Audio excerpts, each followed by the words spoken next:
Welcome to the sexy part of the presentation, Google Analytics 4. Very exciting. Yeah, no, it's maybe not the most exciting, but it is probably one of the most important topics that we need to discuss. And just giving you a rewind on where we are in the privacy and measurement landscape. And you heard me a while back talking about having different silos and not being able to see attribution across the full funnel and the consumer journey. A lot of that is because of privacy and privacy expectation changes in recent times. So I'm sure if you Google search digital marketing right now, one of the top 2 news articles will be centered around user privacy and data regulations. And that's why this is so important right now. And Google Analytics 4 was built for that reason. We have, as you can see here, platform changes, browser restrictions, cookies are going away, including on Chrome. A lot of browsers have actually already deprecated cookies. We have mobile operating system capabilities that were, changed recently. So like for instance, Apple iPhones, app tracking transparency, that changed, the industry as a whole.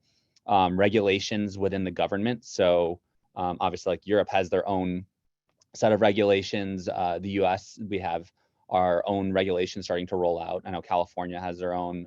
2 more states joined and created their own version of that this year as well. So with all of that and tracking and everything, it's becoming so much harder. And that's why we're always saying getting that first party data and collecting that across all your web, your apps, all that stuff, and collecting that data for your clients will help you and your actual marketing strategy. So it's not the most exciting thing, but it is integral for your future and for your digital marketing strategy and incorporating that first party data. And Google Analytics 4 actually has a lot of the solutions that you probably need as kind of a one-stop shop. And it's future focused, where the machine learning and Google AI built within it will continue to change as we go because of the modeling that's built inside of it. So if we go to the next slide, this is a really important slide. I just wanted to show the importance of it from a competitive standpoint, that if you incorporate your first party data into your strategy, a study found that companies that link all of their first party data sources generate double the incremental revenue from a single ad placement and see 1.5 times the cost efficiencies. So if you need dollars to kind of throw it out there and make you change and do something for this is kind of the slide that you need to see that, hey, if we undergo this project, this is going to eventually net out positive gains for us. And then another eye-popping stat is that only 43%, so less than half of firms, have a view of their data across web and app. So even though it will net you more money, as shown in the previous slide, think about that the majority of your competitors aren't even utilizing this capability. So if you want to look at it from a competitive standpoint, getting on as soon as possible and utilizing some of these insights and strategies from your Google Analytics 4 will help you have a competitive edge against everyone else in your industry, or for the majority of your industry. So what does Google Analytics 4 have in terms of solutions that we've been talking about? So it has the capability to collect and measure across the entire web and app. Has a lot of built-in algorithms where it can track things even through like a cookieless browser.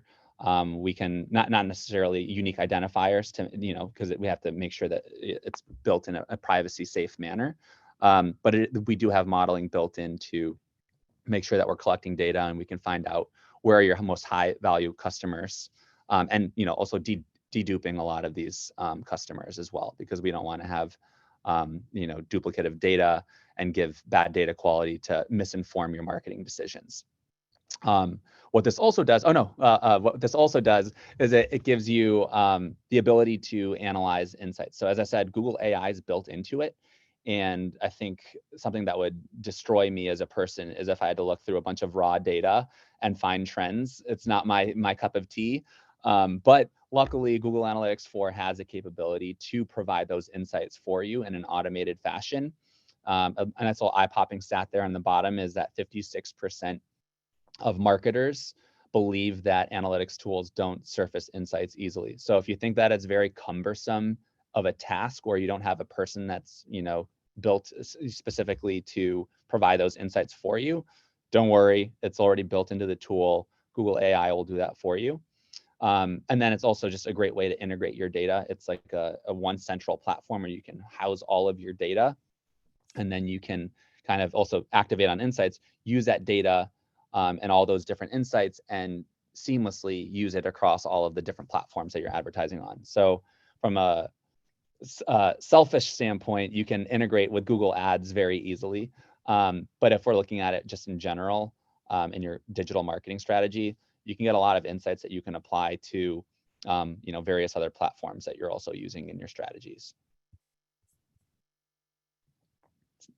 And then what I was saying before, way back in the first portion, everything was done in silos in terms of measurement. And we do have some hard data that dictates, if you are searching something, a lot of people go to YouTube, and vice versa. If you go to YouTube, you go to search to learn more about something.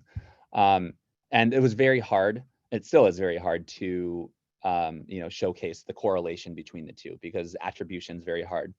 What's beautiful about Google Analytics 4, and this is like honestly amazing for me, because I've dealt with a lot of advertisers that are like, hey, I know YouTube's working for me, I just can't show it in a report. And I need to know, I need to understand how it's helping. But whenever they turn YouTube down, their search also suffers, and they're like, I don't have that hard data. We now have the capability to track that. In the past, you had to have a Google Ads conversion tracking pixel.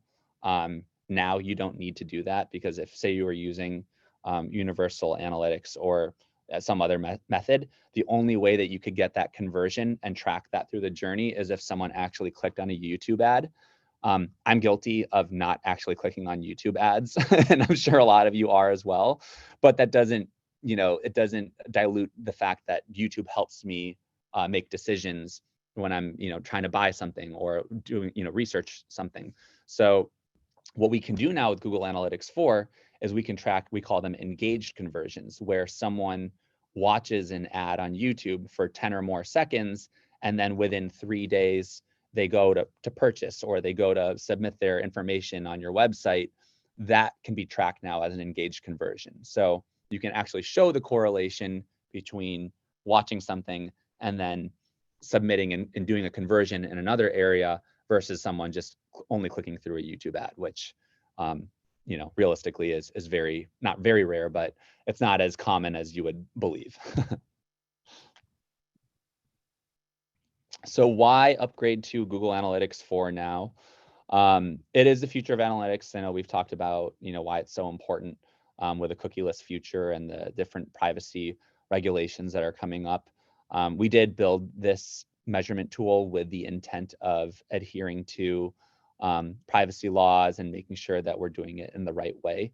So very, very happy about that. There's a lot of new innovations. As it's a brand new tool and platform, we still haven't had all the innovations rolled out yet. So obviously you can utilize a lot of the capabilities now, but we're also going to have a lot more innovations coming out in the near future that are going to be rolled out over the next 6 months to 2 years. So stay tuned for that. As I said, it gives you cookieless insights as we progress closer and closer towards the full deprecation of cookies. You're going to have less and less data. So it's better to get those insights now while you still have the ability to track cookies, and get more information now to learn, what is a good customer for my business, whether you're selling a product, whether you're trying to market towards people that need, I don't know, a plumber or something. Find out those insights, get them now, sooner the better, because if we're talking about just time sensitivity, universal analytics is deprecating, and I know Aaron touched on this earlier, is getting deprecated in Q3 this year. So the crux of it all is that universal analytics and Google Analytics 4 are not backwards compatible. So all your data in universal analytics cannot be transitioned over to Google Analytics 4. So the sooner you get onto Google Analytics 4, the sooner you can collect data, the sooner you'll be able to act on it and have that information. But the worst case scenario is if you don't act now, you wait till Q3 and Universal Analytics is deprecated, and then you get on Google Analytics 4, and then you're using Google Analytics 4, and you don't have the sufficient data to make informed decisions. So you don't want to get in that situation. Get on it now. It's free. You're able to do it. It takes, honestly, 10 minutes to set up. And it should be, honestly, one of the things that you take care of immediately. But that's my spiel for today. I'll pass it over to Erin to take you through a case study. Yeah, thanks, Abby. And I think that time component of it is so critical, because since like you said, we're collecting and analyzing data in a completely different way. You want to run those two properties and instances parallel so you can understand the apples to oranges situation that's happening with those two. So definitely, I mean, like, I would want 6 months at least of that data to compare. So if you haven't done it already, definitely get on it.